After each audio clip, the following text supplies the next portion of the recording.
All right. Well, today we're going to talk about the new perspective on Paul and the what they call either the radical new perspective or the Paul Within Judaism perspective. And to start off with, we have to talk about the old perspective. And it's sometimes called the Traditional Protestant perspective or the Lutheran Reformed or Calvinist perspective. But the new perspective isn't really a new perspective on Paul, it's a new perspective on Judaism. And so this is, kind of starting off talking about the old perspective. And this was the dominant view until after World War II. And of course, in World War II, we had the Holocaust, and afterwards, in the 1960s, we had the Vatican II conference. And out of that conference came a document called Nostra Aetate, which outlined the new position of the Roman Catholic Church on Judaism. And basically, what happened was the Roman Catholic Church, throughout almost 2,000 years of its own stance on anti-Semitism. And virtually all of the denominations followed suit. They adopted this position, although there are some small denominations in the Reformed tradition that did not adopt it and still haven't. So the old perspective on Judaism was, some of the people that helped form this perspective were Augustine, Martin Luther, John Calvin, and in the 1800s to the 1930s, Ferdinand Weber, Wilhelm Bucer, Emil Schur, who wrote a history of the Jewish people in the age of Jesus Christ. There are two editions of this work. The original one by Schur himself holds this anti-Semitic viewpoint. The second one, the revised one by Geza Vermes and other scholars, is not anti-Semitic.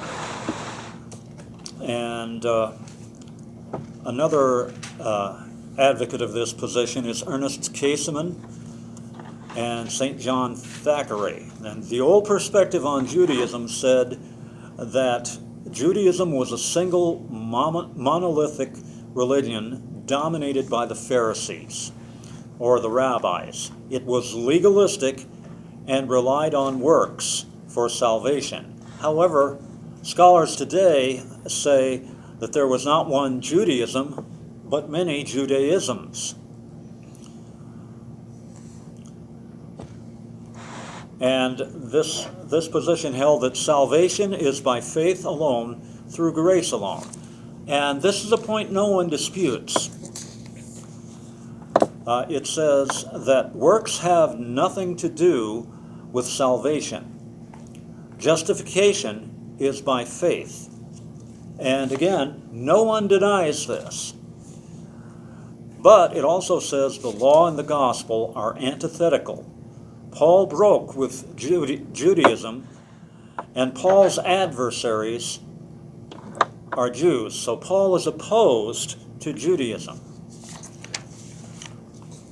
Now, there were Jewish scholars that argued that this view, in the 1800s and early 1900s was not true. And among them were Claude Joseph Goldschmidt, who said, Paul must have been familiar with some other kind of Judaism than Rabbinic Judaism. Paul cannot be understood against the background of Rabbinic Judaism. Another one was Montefiore. Solomon Schechter, another Jewish scholar, agreed with Goldsmith. George Foot Moore said that the Protestant portrait of Judaism was not based on new and more thorough study of Jewish texts, but on an apologetic motive that demanded Judaism in antithesis to Jesus as its starting point. Now, some of the scholars writing today on this perspective are D.A. Carson, and he wrote a book called, in 2 volumes, Justification and Variegated Nomism. It seeks to re-examine the doctrine of salvation and the relationship of works in Second Temple Judaism with a view to disproving the conclusions of E.P. Sanders in Palestinian Judaism. And we're going to talk about E.P. Sanders in a minute. It must be admitted that Sanders' methodology was pretty crude and sought only a very limited set of results based on a limited number of texts, and admitted of a great deal more refinement. So fine-tuning his conclusions is quite possible and just fine. Nevertheless, he did thoroughly analyze many major texts, and in fact analyzed all the right ones. So his conclusions have not so far in 40 years been successfully disproved. And the texts he looked at were the rabbinic literature, the Apocrypha, the Pseudepigrapha, and most of the important Dead Sea Scrolls. Another one, more recent, is Preston Sprinkle, who wrote Paul and Judaism Revisited in 2013. It's an important survey of salvation in Judaism that takes the position that Paul held a prophetic paradigm based on Jeremiah and Ezekiel, a prophetic paradigm of salvation, holding that Israel's sin was so bad that Israel could not be restored. This was instead of the Deuteronomic paradigm of salvation that most Jews held. Paul also shared the anthropological pessimism of the Dead Sea Scrolls. Man is more sinful than most Jews believed. And another thing that this perspective believed was Paul's Damascus experience was a conversion, not a call. Paul criticized Judaism from outside Judaism. Now, in terms of Judaism, the Mishnah was not compiled until 230 A.D., and the Babylonian Talmud was not complete until 800. Rabbinic Judaism did not become the dominant form of Judaism until 900 A.D. There were Sadducees who did not believe in the resurrection. There were Pharisees who were divided into the disciples of Hillel, who were lenient, the disciples of Shammai, who were hardliners, and possibly the fourth philosophy, the Zealots. And the Sicarii may have been part of the Zealots. There were the Essenes, whose name may mean the healers or the doers of the law. They're not mentioned in the New Testament, but they have a strong influence on it.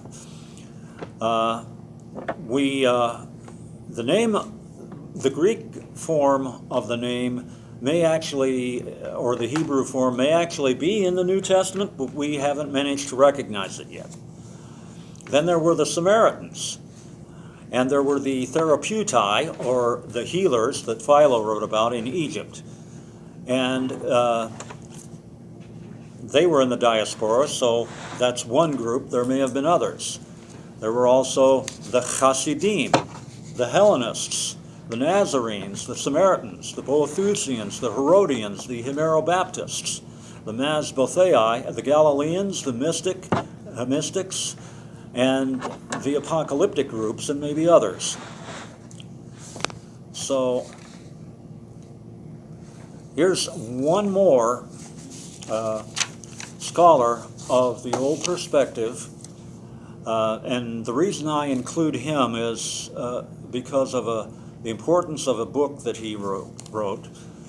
But most works of the old perspective today admit that some insights of the new perspective are helpful. And so because this is a fairly helpful survey, that's why I've included it. It's by Michael F. Bird, who is a Reformed, an anomalous Jew, Paul, among Jews, Greeks, and Romans. And I'm also going to include another survey from the Paul Within Judaism Perspective. So now we're going to the new perspective on Paul, which started in 1977 and has gone on to the present day. It's still going. So it's been in existence some 41 years now. This view may be found among modern scholars who study the Apocrypha and the Pseudepigrapha and the Dead Sea Scrolls. And Martin Abegg, a Dead Sea Scrolls scholar writing on 4QMMT, has been lumped together into this category. But, one of the major factors in this is the discovery of the Dead Sea Scrolls, and in particular, in 1984, at the First International Dead Sea Scrolls Conference in New York, Elisha Qimron revealed the existence of a new text that talked about the works of the law. And this sent earthquakes through the conference, and scholars were infuriated that this text, which had been in the Cave 4 manuscripts that were discovered in the 1950s, had never been published and was accessible to no one. And so what happened was a couple of scholars got together and found photographs of all the Dead Sea Scrolls and all the Dead Sea materials they had access, and they illegally published a 2-volume set called the Facsimile Edition of the Dead Sea Scrolls, which included 4QMMT, this text. And they were immediately sued for it, and they lost. And they were also sued by Elisha Qimron in Israel for copyright, and he won. It's still being, as far as I know, still being litigated. But anyway, what Qimron did was he reconstructed this text from 6 different fragmentary manuscripts. And the only other texts that use this phrase, the works of the law, are Galatians and Romans, written by Paul. And that's why it's so important. So another impetus was the publication of the Dead Sea Scrolls, in roughly 2002, and James Charlesworth's Old Testament Pseudepigrapha in the 1980s. And there are some scholars that were kind of like predecessors to the new perspective, so I'm going to talk about them. One of them is a Lutheran named Kirster Stendahl. He said Paul had a robust conscience, but not a guilty one like Luther. Luther was basically a medieval figure, and so was Calvin. Paul admitted his persecution of the church, but was not particularly troubled by it, because he was untroubled by his failure to keep the law, because in his mind he and other Jews had not failed to keep it. In other words, Luther read Paul through the perspective of Luther's own psyche and his own problems, which were different from the problems that Paul faced. Paul's language about his encounter with Jesus is more like a prophetic call than a conversion. And Stendahl anticipated nearly every aspect of the new perspective. And his prime work was an essay, a collection of essays called Paul and the Introspective Conscience of the West, which appeared in 1976, just before Sanders' book. Another scholar is John Gager, who said there were 2 different covenants and 2 ways of salvation, one for the Jew and one for the Gentile. And most people today do not buy this. But Lloyd Gaston also says there are parallel covenants.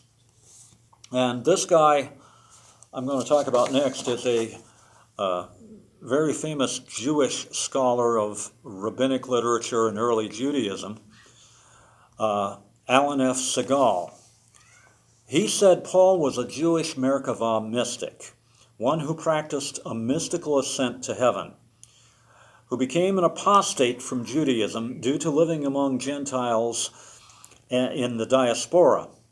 And his famous book is Paul the Convert, which was published in 1990.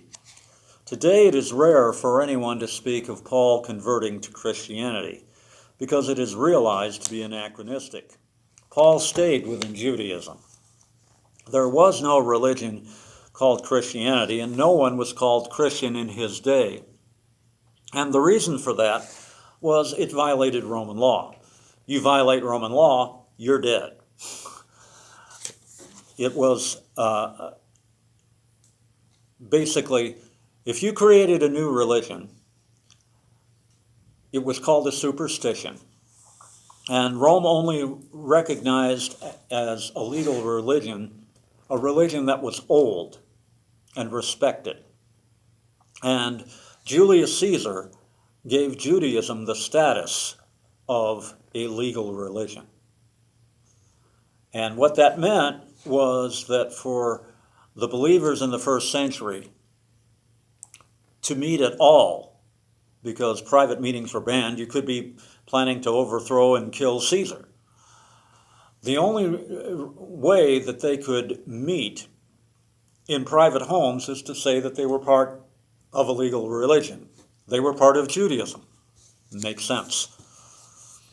And in fact, the term Christianity didn't even exist until the 2nd century.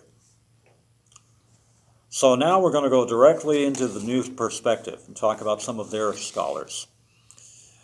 E.P. Sanders.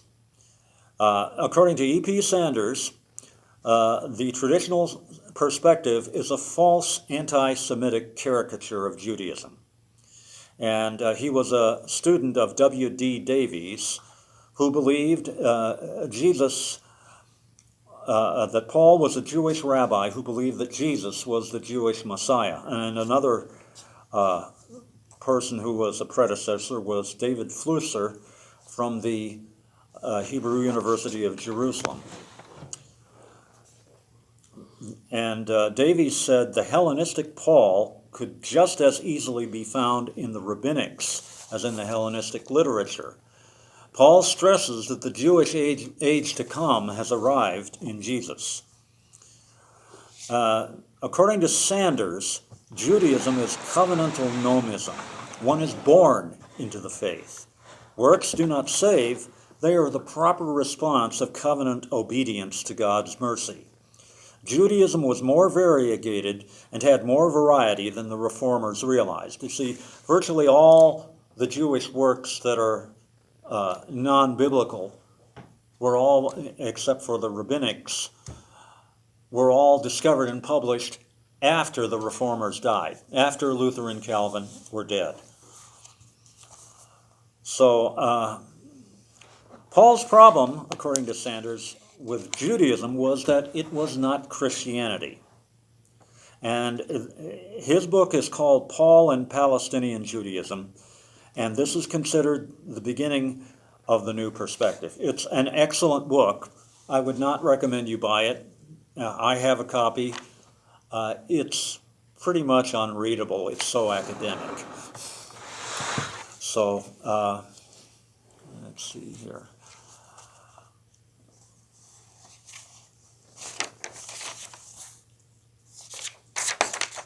Okay. I guess I need to go to page 5.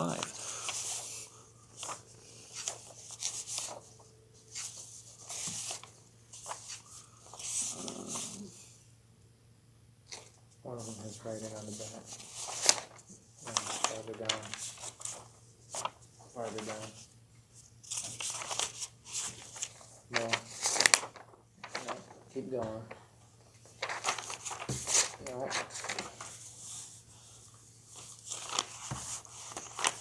Well, this is what happens. This one. I read that one already. So So I need page 5. There it is.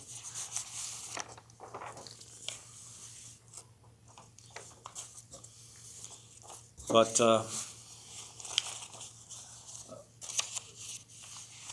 Sanders went to the University of Durham, and Scott McKnight talks about this in many places. And he had a conference. He spoke at the university, and he had a conference with James D.G. Dunn, where they talked about this whole book that Sanders had written. So the next guy I'm going to talk about is James D.G. Dunn, who is readable. According to James D.G. Dunn, who is a Methodist and Presbyterian minister who taught at the University of Durham, Paul was a Jew who remained within Judaism. His problem was that the boundary markers, circumcision, Sabbath keeping, festivals, Torah keeping, that marked out different Jewish groups, for example, the works of the law in Romans and Galatians and 4QMT&T, were not appropriate for Gentiles because they were marks of Jewish nationalism. Now, this is what he says. I'm not passing an opinion on it.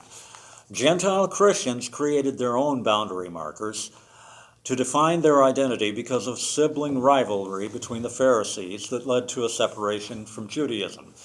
And in the formation of religions, as they multiply and grow, the first thing that happens when a group splits from another is, sibling rivalry. And so to prove that we're different and better, we develop boundary markers.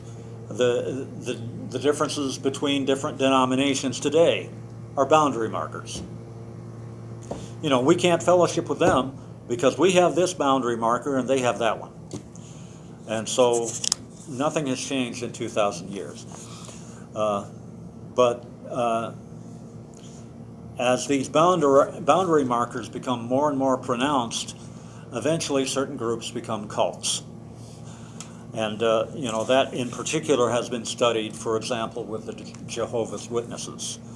And actually, Segal's book talks a great deal about that. So when the Jewish revolt was over and the temple was destroyed, you had this dozen Jewish groups, and all of a sudden, all but 2 of them had disappeared. The rabbinics, the descendants of the Pharisees, and the believers in Jesus. Everyone else was gone. So there developed a rivalry between the two. And in AD 90, one of the 18 benedictions had an addition to it, and it's been removed since then.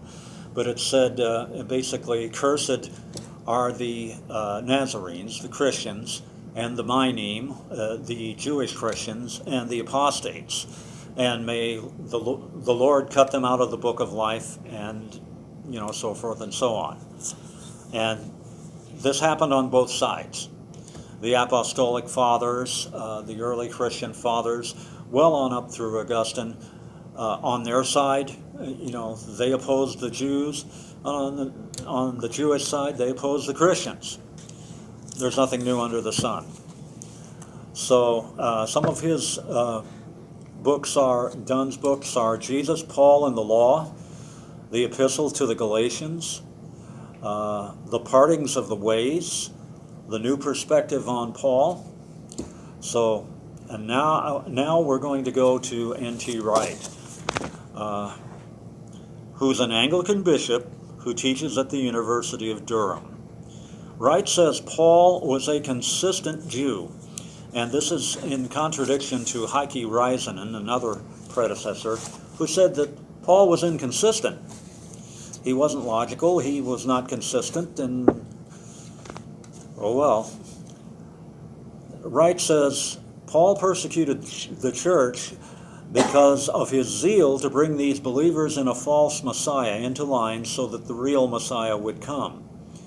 When Jesus appeared to him and commissioned him on the Damascus road, he took the faithful message of Jesus to the Gentiles, but excluded them from the works of the law, and again, for QMMT, but Wright doesn't use the term boundary markers. And Paul believed that the Gentiles had to come in as Gentiles, they were not to come in as Jews. Because the terminology in the Old Testament says the nations will come to worship the Lord. Okay. Paul lived in three worlds at once: a Jewish world, a Greek world, and a Roman world. And this is lifted right out of his magnum opus, Paul and the Faithfulness of God, which is 1,700 pages. Jesus is starting a new creation and a new exodus because he has destroyed the works of the devil. Humanity will glorify and image God as creation returns to an Edenic state.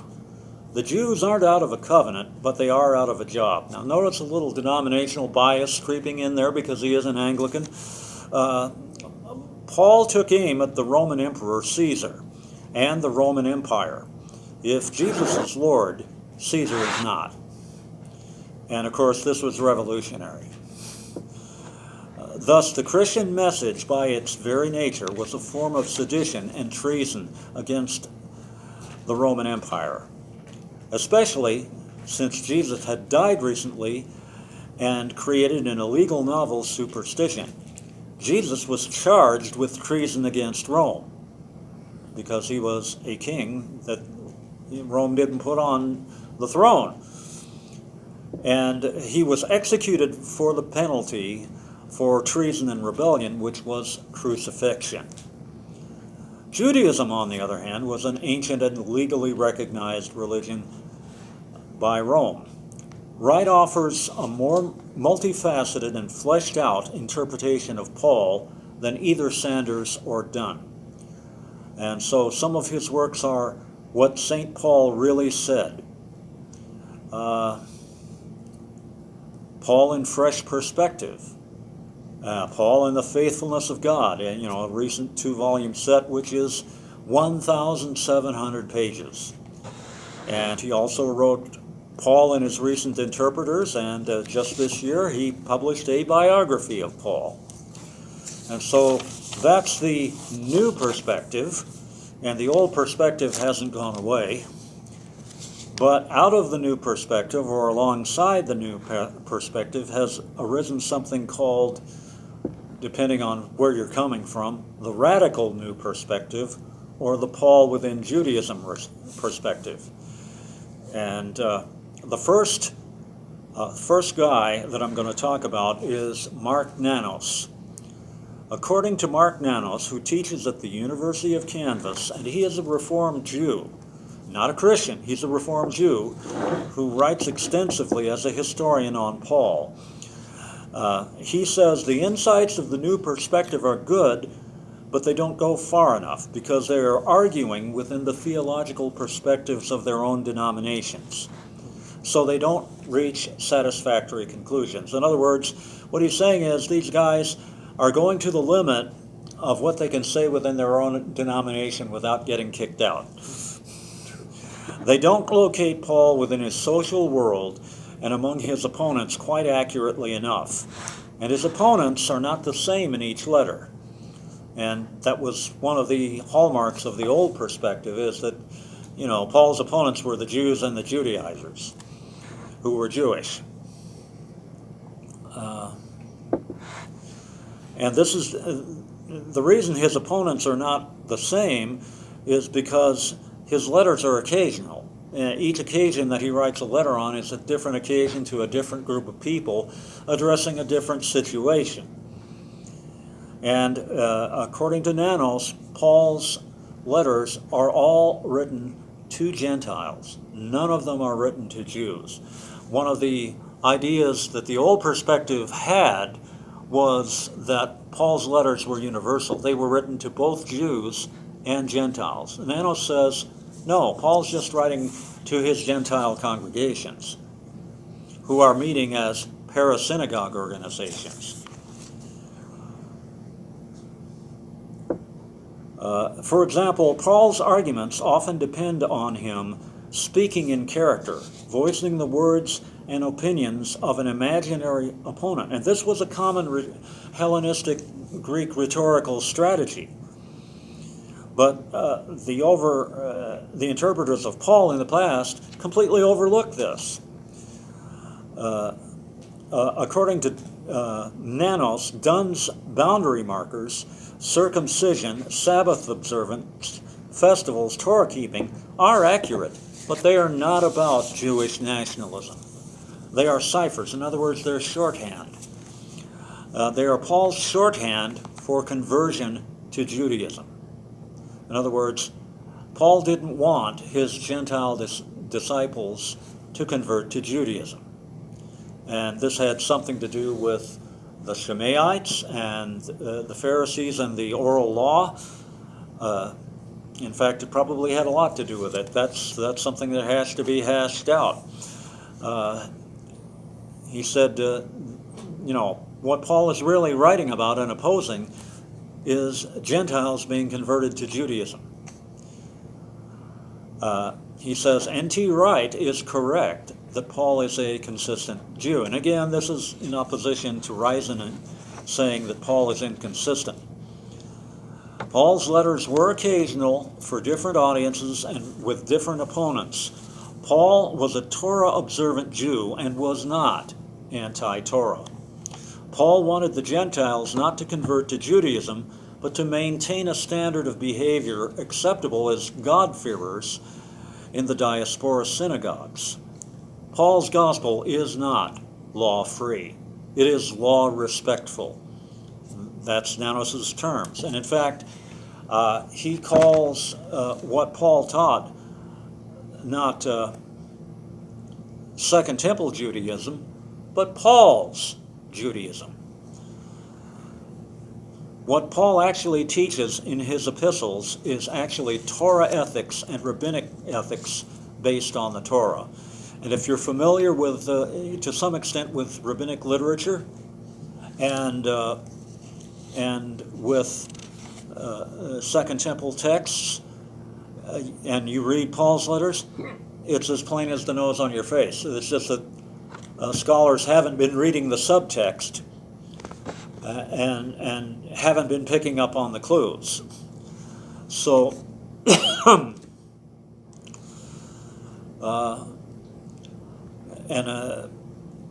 so Paul is not anti-Torah at all. That's a complete misunderstanding. When he says that Jesus is the end of the law, he doesn't mean that the law has ceased. He means that Jesus is the goal of the law. And here's another term of his that I'm going to throw out, and I kind of like this. He said, Paul's congregations are Gentiles, and they're not Jewish, but they are Jewish-ish. In other words, they're like Jews. They were sufficiently Jewish that the Roman government didn't recognize them until nearly the middle of the 2nd century. They are grafted in among the dead branches of Israel to bring life to them. And this is what Nanos said in one of his talks on Romans 9 through 11. So some of his books, and we'll grab some of them here, are The Mystery of Romans. Nice hefty book. And the subtitle is The Jewish Context of Paul's Letter. So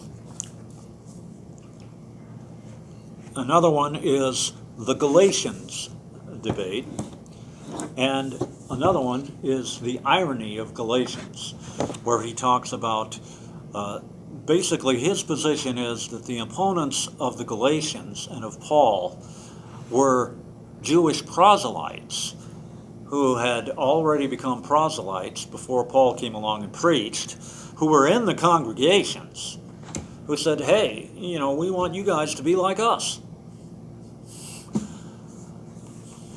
A perspective that no one had looked at before.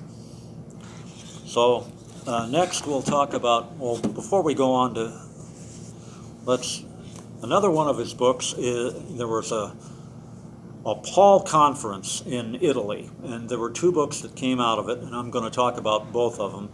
And the first one is written by Mark Nanos and Magnus Zetterholm, and it is Paul Within Judaism, Restoring the First Century Context to the Apostle.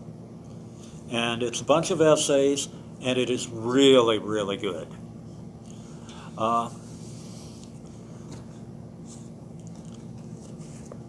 The other guy that co-wrote that with him is Magnus Zetterholm. And he again has a useful survey of all the different scholarly positions. And he goes all the way back to Boccaccini. And it's pretty thorough and very, very good. So now we'll move on to Gabriele Boccaccini, who is actually not a New Perspective scholar, but he's mostly a scholar of the Dead Sea Scrolls, First Enoch, and Jewish apocalyptic traditions, who teaches Second Temple Judaism at the University of Michigan in Ann Arbor.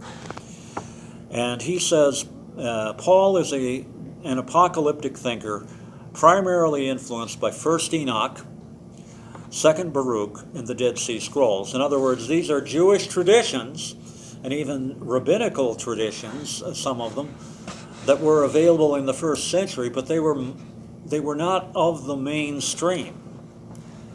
And so in Bird's book, he puts all the information about this in the footnotes and doesn't quote them. So I had to go look them up. But in these books, these quotes are put in the text, so you can actually read them. So he's mostly a scholar of the Dead Sea Scrolls. He says Paul is an apocalyptic thinker, primarily influenced by First Enoch, mostly the section called the Book of Dream Visions, or the Animal Visions. Second Baruch, which is another apocalyptic text. Now, due to his Pharisaic training, he engages with strands of Jewish rabbinic and apocalyptic traditions not widely known in his own day, and known even less today. So he does make decisions on the fly based on rabbinic logic in creating halakha. And he does this, for instance, in the argument about the strong versus the weak and what you can eat and not eat.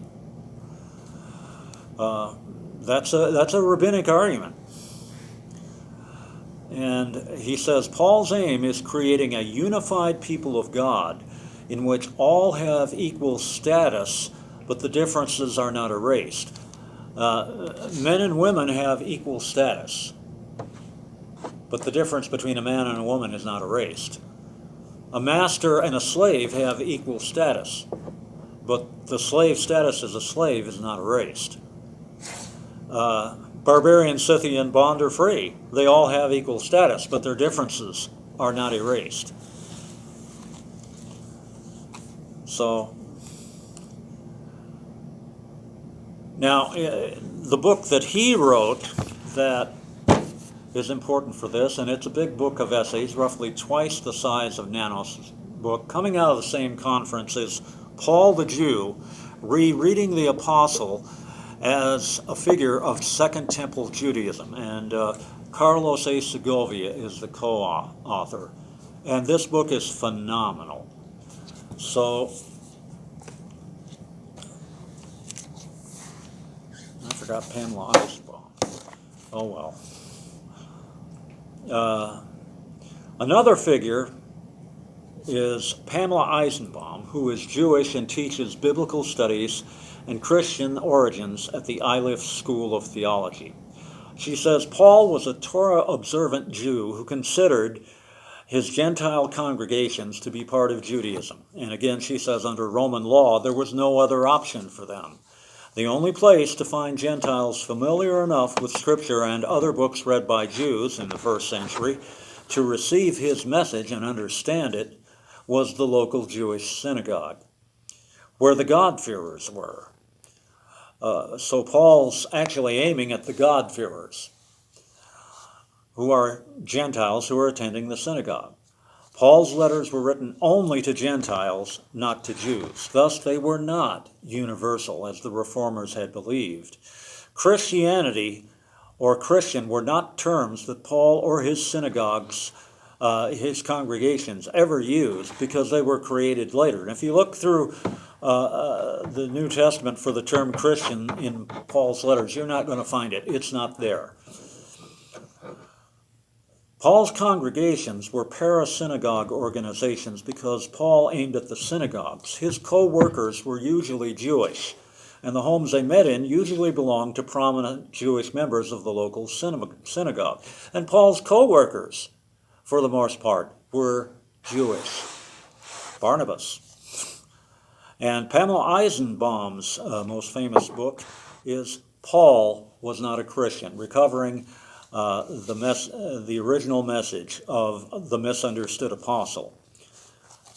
And the last New Perspective scholar I'm going to talk about is Paula Fredriksen, and I forgot her book too. She is Jewish, but she is a former Catholic who teaches at Boston University and the Hebrew University of Jerusalem. According to her, Gentiles had gods in the blood.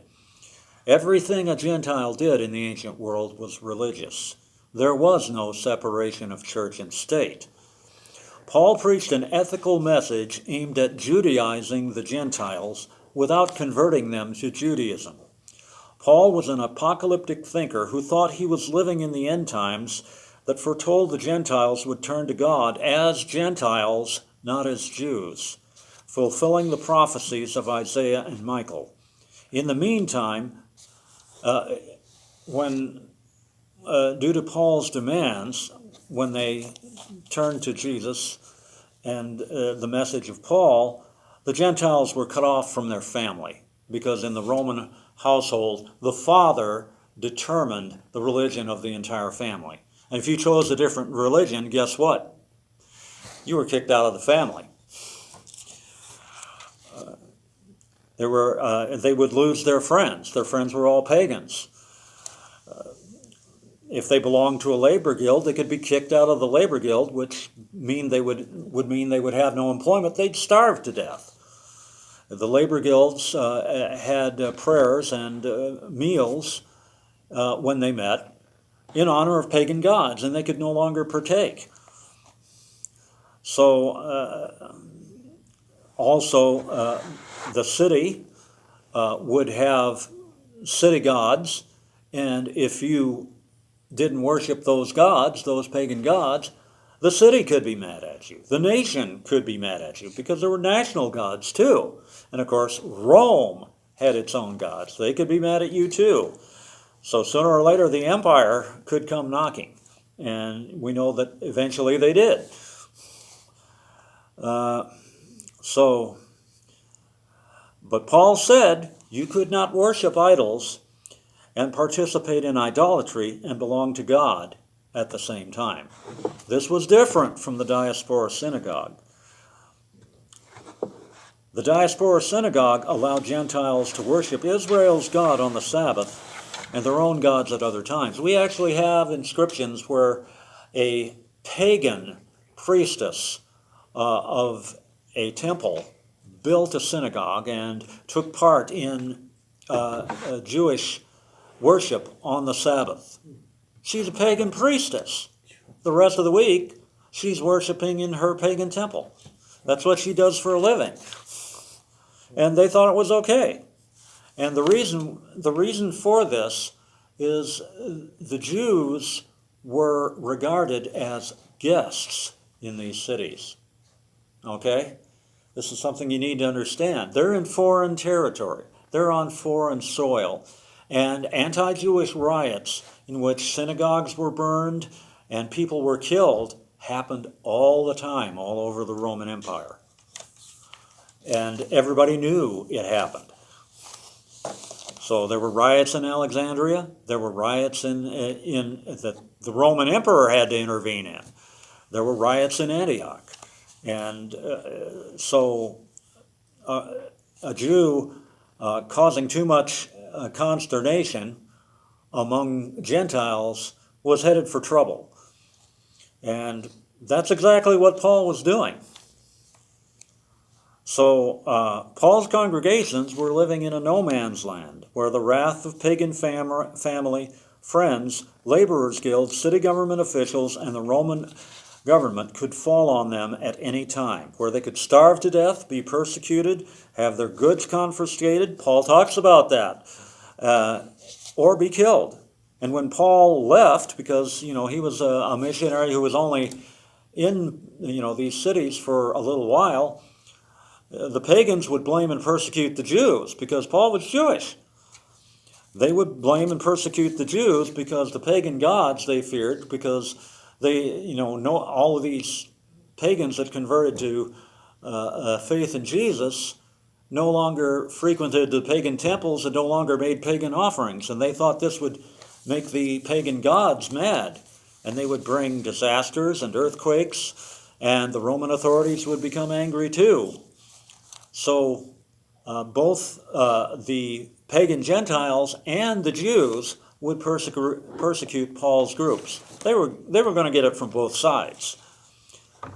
Paul had deprived them of the way out of this persecution by becoming Jewish. But he did this because he believed this was the fulfillment of prophecy, and he also believed that Jesus would return any day, and the time for evangelizing the Gentiles would be short. And the book in which Paula Fredriksen lays this all out is called Paul, the Pagan's Apostle. Now, there are some other books and scholars that have written things. A couple of them I didn't bring, and that was on purpose, that kind of advocate either a middle position or use some of the evidence.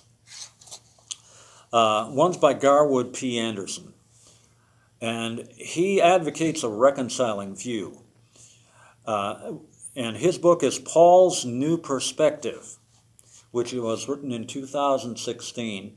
He says that neither the traditional perspective nor the new perspective fully does justice to Paul, but that the new perspective better explains Paul's earlier letters, such as Galatians and Romans, and 1 Thessalonians, and the old perspective better accounts for his later letters like Ephesians, Philippians, 1 and 2 Timothy, and Titus. He says neither perspective fully explains Paul. The problem isn't the perspectives.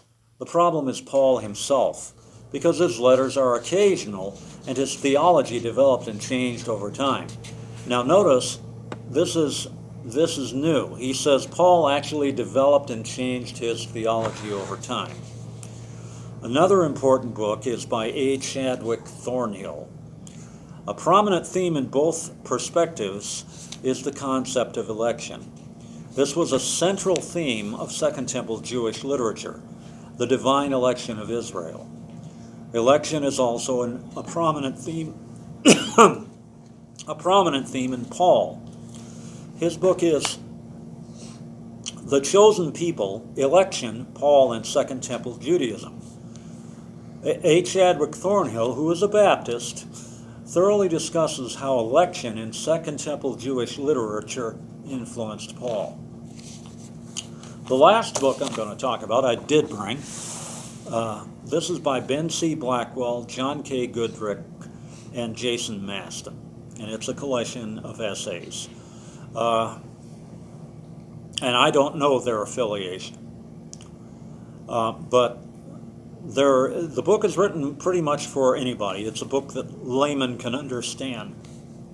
It's called Reading Romans in Context. I'm going to get a drink of water.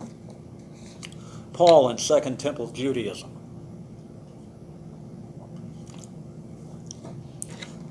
Which was published in 2015.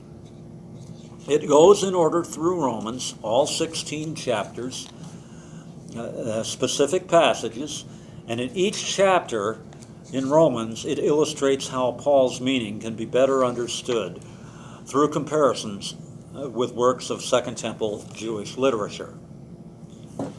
And, I'll just talk about some of the some of the chapters in here because it's a good illustration.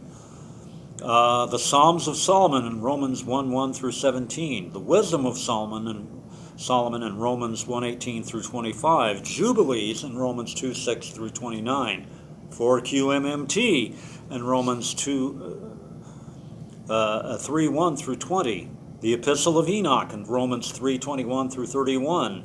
Sirach in Romans 4:1 through 25. The Community Rule from the Dead Sea Scrolls in Romans 5:1 through 11.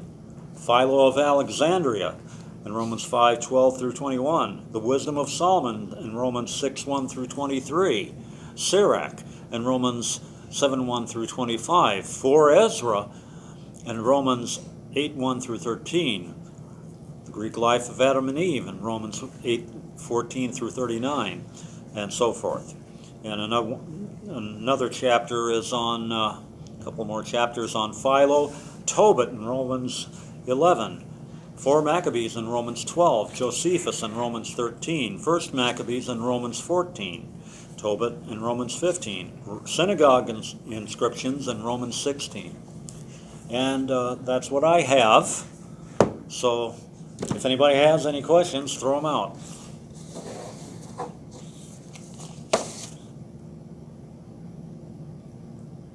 You mean you don't have any? I think I'll watch it over again, Okay. and then I'll ask questions. All right, so we're done. Thanks, Jerry.